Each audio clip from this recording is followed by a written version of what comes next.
Isang high-profile suspect ang patay matapos magkaroon ng palitan ng putok sa pagitan ng suspect at mga otoridad na nagresulta sa pagre-recover ng mga iligal na baril at bala sa barangay Curusoyan, Barrera, Maguindanao del Norte nito lamang ika-17 ng Hulyo taong kasalukuyan.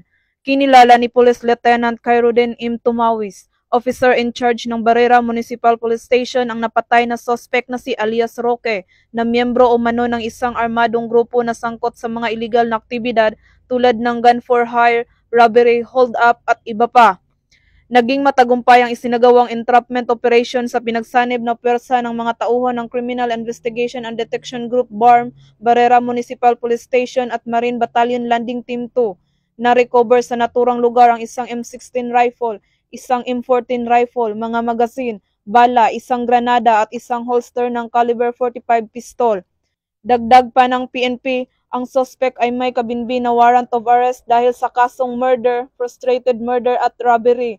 Ang matagumpay na operasyon ay bunga ng koordinadong pagkilos ng mga law enforcement units at bahagi ng patuloy na kampanya ng pamahalaan laban sa kriminalidad at illegal na aktibidad sa rehiyon. Mula rito sa rehiyon ng Bangsamoro, ako ang inyong PNN correspondent, Patrolwoman Maricris Algabre, alagad ng batas, tagataguyod ng Balitang Pulis.